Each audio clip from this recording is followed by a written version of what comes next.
l'aspect mathématique du coût marginal unitaire. Alors, pour ça, on va y aller doucement et on va rappeler certains fondamentaux et j'espère que ça va bien passer. Alors, pour cet aspect mathématique, rappelez-vous le coût total de production que j'ai appelé tout à l'heure grand C, coût total de production. Est-ce que vous êtes d'accord que si j'appelle X le nombre d'unités produites, j'ai le droit d'écrire que le coût total de production, grand C, c'est f de X. D'accord? C'est bien la définition même en mathématiques. Le coût total de production est fonction des quantités. C'est pour ça qu'on l'appelle f de X. D'accord? D'accord. Maintenant, le coût marginal unitaire.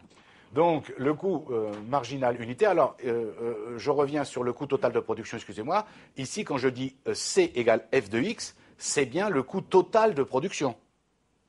Je ne suis pas en train de parler du coût marginal total. On est bien d'accord. Le coût total de production, c'est C fois X. Ou f de X. D'accord? Très bien. Maintenant, le coût marginal unitaire, que j'ai appelé CMU. Alors, le coût marginal unitaire, en fait, il est égal, mathématiquement, à la dérivée du coût total. Donc, j'ai le droit d'écrire que CMU, le coût marginal unitaire, égale f' de X, qui est, en mathématiques, l'expression de la dérivée de la fonction. On est bien d'accord. On y reviendra, vous inquiétez pas. Ensuite, le coût moyen unitaire que j'appelle petit a.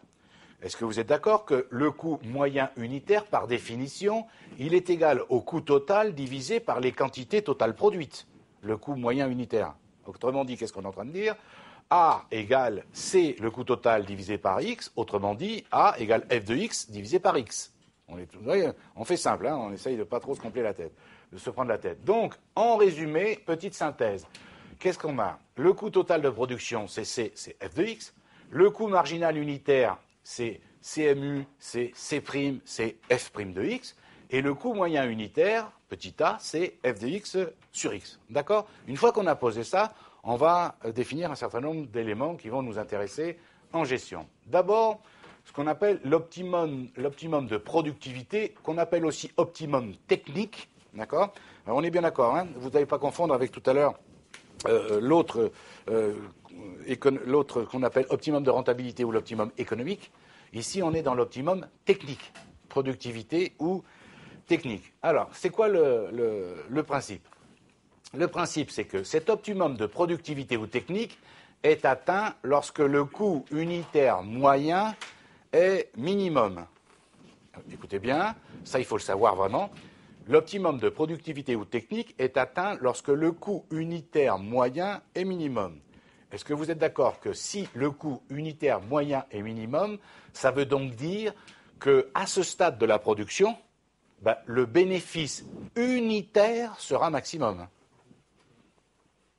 Le bénéfice unitaire. On est bien d'accord? C'est clair pour tout le monde? Je le dis en remarque, il s'agit bien de bénéfice unitaire et pas du bénéfice global. Très bien. On vérifie à partir de l'exemple du cours de tout à l'heure. Est-ce que vous vous souvenez que dans cet exemple, le coût unitaire moyen minimum est atteint pour une production de 60 000 articles? Est-ce que vous êtes d'accord? Vous pouvez le reprendre, coût unitaire moyen pour 60 000 articles, c'est là où il est le plus faible.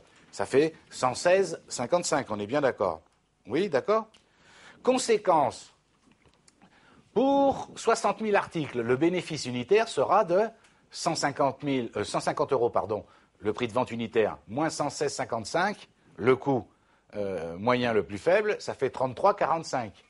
Et regardez bien qu'à 33,45 par produit, si j'en fais 60 000, le bénéfice total, ça va être 33,45 multiplié par 60 000, ça fait 2,7 millions, ou si vous préférez, ce qui revient au même, bien sûr, 150 euros le prix de vente unitaire multiplié par 60 000, moins ce que ça coûte d'en faire 60 000, 6 993, j'arrive bien à 2,7 millions aussi. Est-ce que vous êtes d'accord? OK? Donc, ça, c'est l'optimum technique d'un point de vue théorique. Je répète encore une fois, l'optimum de productivité, qu'on appelle plutôt optimum technique, est atteint lorsque le coût unitaire moyen est minimum, c'est-à-dire, ce qui veut dire la même chose que lorsque le bénéfice unitaire est maximum. D'accord. Ça veut dire, ça répond à la question combien dois-je produire pour que le bénéfice unitaire soit le maximum? Et vous verrez que ce n'est pas la même réponse que combien dois-je produire pour que le bénéfice global soit le maximum? Ce n'est pas la même chose, pas la même réponse. Alors, quel est maintenant l'aspect mathématique de l'optimum technique? Alors, je vous rappelle que mathématiquement, nous avons défini le coût moyen unitaire comme étant A égale f de x sur x. Est-ce que vous êtes d'accord? Vous êtes d'accord? Ça, c'est le coût moyen unitaire, f de x sur x. Qu'est-ce qu'on veut savoir? On veut savoir quel est le coût moyen unitaire le plus faible, le plus petit. Eh bien, pour ça, ça porte un nom en mathématiques. Donc, si on veut connaître le minimum de cette fonction, eh bien, il faut d'abord calculer sa dérivée, puis chercher là où les valeurs qui annulent cette dérivée, eh bien, ces valeurs donneront le minimum de la fonction, et c'est bien ce que nous cherchons. Alors, normalement, j'ai écrit minimum, j'ai un peu anticipé. Théoriquement, je ne devrais pas écrire ça, je devrais dire ce sont les extrémums. Je vous rappelle que les valeurs qui annulent la dérivée, s'il y en existe, entre parenthèses, ce sont des extrémums. Et parmi les extrémums, nous, on chercherait le minimum. Sachez que vous, ça sera toujours, quand vous ferez le schéma, ça sera toujours évidemment un minimum, puisque vous vous souvenez, ça descend. Hein, les coûts descendent, et puis avant de remonter. Donc, ça a toujours cette forme-là. D'accord? Donc, on est d'accord. La fonction du coût moyen, c'est f de x sur x, c'est le coût total divisé par x, les quantités. Je veux connaître le minimum de cette fonction. Mais pour connaître le minimum, il faut que je calcule 1, la dérivée, 2, je pose la dérivée égale 0, et je cherche les valeurs qui annulent cette dérivée. Les valeurs qui annulent cette dérivée sont, par définition, les extrémums. D'accord? Donc, conséquence, a égale f de x sur x. A', la dérivée de A est donc de la forme U sur V', on est bien d'accord. Je vous rappelle que U sur V' égale U'V moins UV' sur V2, ok. Donc avec, et c'est là où je vous demande, ceux qui ne sont pas forcément à l'aise, il n'y a pas de honte en mathématiques, ça peut arriver, je vous en prie, si vous voulez éviter des embrouilles, faites ce que je dis. Si vous ne faites pas ce que je dis, c'est de votre responsabilité, il n'y a pas de problème, mais vous ne pourrez pas dire « je ne savais pas, on ne me l'a pas dit », c'est un scandale, d'accord. Pour éviter toute forme d'ambiguïté, toujours, si on vous avait appris ça à l'école, probablement qu'il y aurait moins de soucis aujourd'hui. Il n'y a pas de honte à écrire, parce que quand on connaît la formule, U', moins UV' sur V2, ouais, c'est super facile. Ah bon? Et puis là, maintenant, je commence à mettre des racines carrées, des logs, des exponentielles dedans, et là, tout le monde explose. Et pourtant, c'est toujours le même principe. Moi, j'écris, comme ça, je ne suis pas embêté, U, c'est f de x, V, c'est x. Alors, vous me suivez? U, c'est la fonction, vous voyez, que je l'écris. Avant de faire les calculs, V, je dis que c'est ça, U', c'est f' de x, la dérivée de la fonction, et V', c'est 1. Oui, ce qui est normal, parce que V', d'accord, c'est la dérivée de x, et la dérivée de x, c'est 1. Vous me suivez? Parce que ça, x, ça veut dire 1 fois x, autrement dit a fois x, et la dérivée de a fois x, c'est a.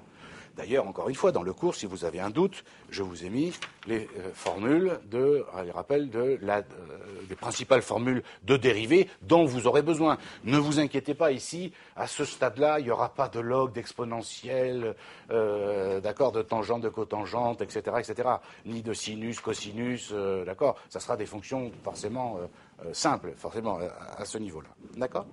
Donc, on écrit U, alors U, c'est f de x, forcément.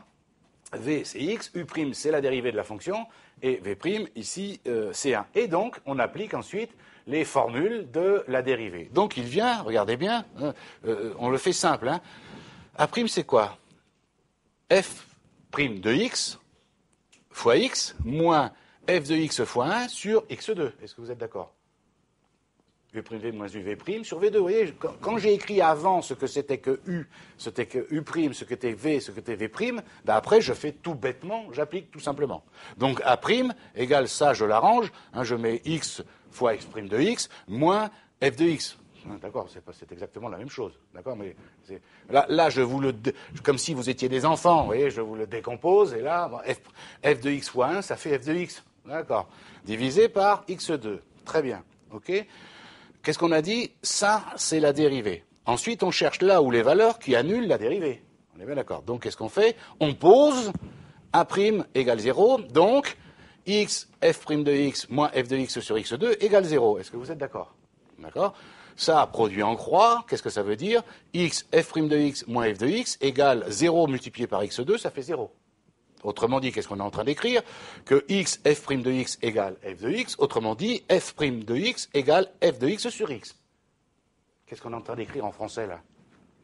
Que la valeur qui annule la dérivée, d'accord, c'est quoi? vous l'avez, d'un point de vue mathématique, pur, le coût moyen est minimum quand le coût moyen f de x sur x, qu'est-ce que c'est ça? C'est le coût moyen, on l'a dit tout à l'heure. Et f' de x, qu'est-ce que c'est? Le coût marginal. Oui, c'est la dérivée du coût, c'est le coût marginal. Qu'est-ce qu'on est en train de dire? Que le minimum est atteint lorsque le coût moyen égale le coût marginal unitaire. C'est là où on est au minimum de la fonction. D'accord? C'est ça qu'on est en train de démontrer là. Ok? C'est beau les mathématiques, hein, ça fait plaisir. D'accord? D'accord? Donc, autrement dit, nous venons d'écrire que d'un point de vue mathématique, le coût moyen est minimum quand il atteint le coût marginal unitaire. En effet, tout à l'heure, nous avions bien défini le coût moyen unitaire par f de x sur x et le coût marginal unitaire par f' de x. On est d'accord? Alors, quel est le souci? Alors, regardez bien, quel est le souci? Revenons, si vous le permettez, à l'exemple du cours. Vous l'avez, l'exemple du cours, le modèle?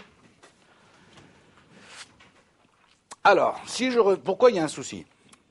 Si j'applique la définition que nous venons de donner, la définition mathématique de l'optimum technique, si je l'applique à l'exemple du cours, qu'est-ce que je veux dire?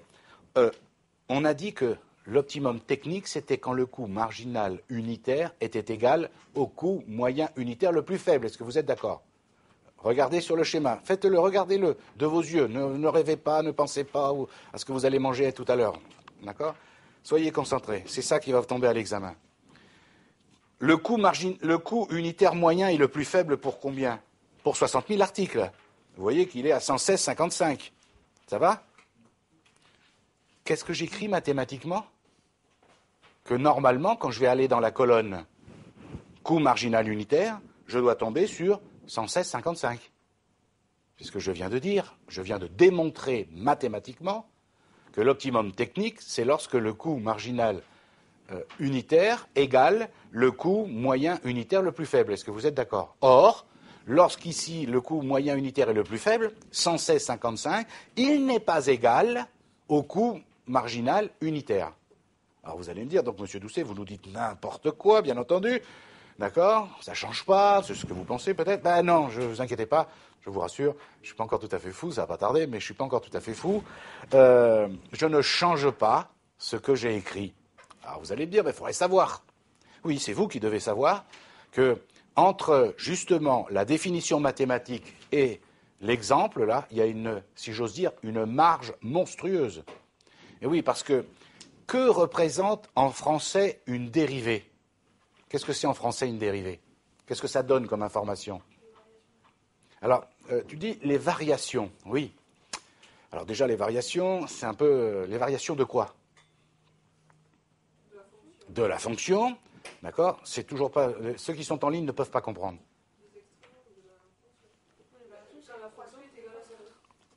Non, c'est pas ça. Non. Ça, c'est pas vrai. Je suis pas d'accord. Ça, c'est de l'utilisation que tu fais de la dérivée après. On est d'accord. C'est quand tu poses la dérivée égale 0. Mais que représente la dérivée? Elle permet de montrer la variation de la fonction. Mais, en fait, c'est la variation de la fonction pour une variation infinitésimale de x. Ah oui, c'est le infinitésimal qui change tout. Qu'est-ce que ça veut dire? Ça veut dire que quand on est sur un point, on veut savoir si x varie d'une façon infinitésimale, que va devenir la fonction? Et oui, c'est ça que ça veut dire, et rien d'autre, la dérivée. Est-ce qu'elle va grimper? Est-ce qu'elle va descendre? Ou est-ce qu'elle va rester identique? Vous allez me dire, et alors? Eh oui, et alors? Je viens de vous dire, écoutez bien s'il vous plaît, je viens de vous dire que la définition de la dérivée, ça donne la variation de la fonction pour une variation infinitésimale de x. Ça montre ça, si vous voulez, pour faire simple. Le problème, c'est que dans la réalité, ce que j'ai là, est-ce que vous voyez que faire des paliers de 10 000, c'est tout sauf une variation infinitésimale? Non, ils ne comprennent pas. D'accord, vous comprenez? Vous voyez pas la différence? Là, je donne des coûts pour 10 000, 20 000, 30 000, 40 000. Est-ce que vous croyez que ça, c'est une variation infinitésimale entre deux valeurs? Mais même en mathématiques, passer de 1 à 2, ça peut être monstrueux. Vous comprenez ce que je veux dire? Elle permet de faire, vous vous souvenez, le fameux tableau de variation.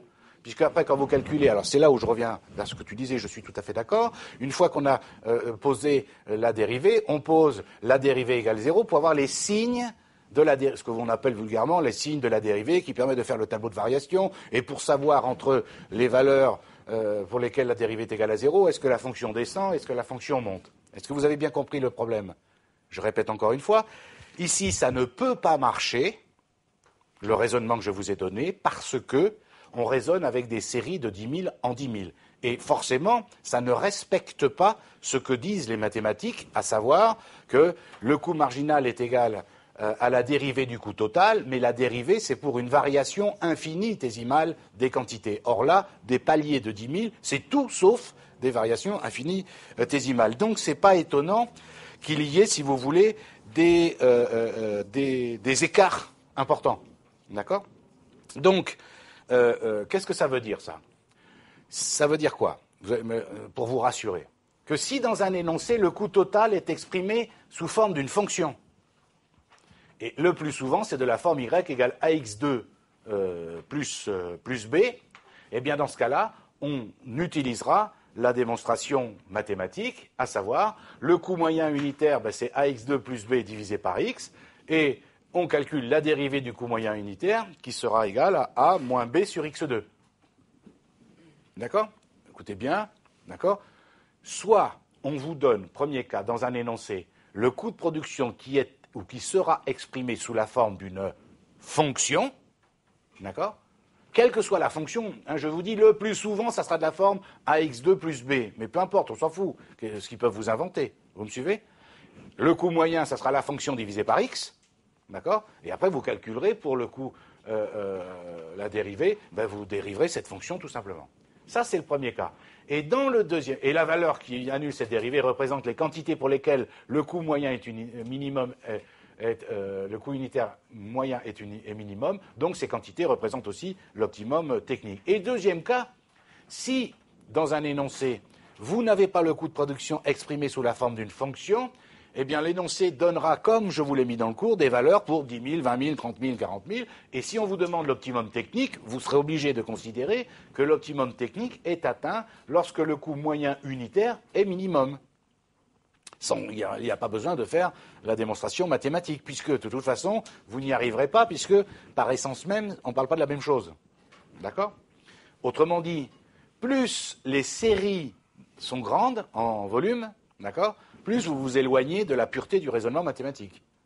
Ça va, c'est clair? Donc soit j'ai une fonction et je calcule la dérivée, il n'y a pas de problème, soit le coût de production n'est pas exprimé sous la forme d'une fonction, mais sous la forme d'un tableau avec des coûts de production successifs, avec des paliers qui sont alors peu importe, de 10 en 10, de 100 en 100, 1000 en 1000, enfin tout ce que vous voulez, et à ce moment-là, vous choisissez optimum technique, la quantité pour laquelle le coût moyen unitaire est le plus faible.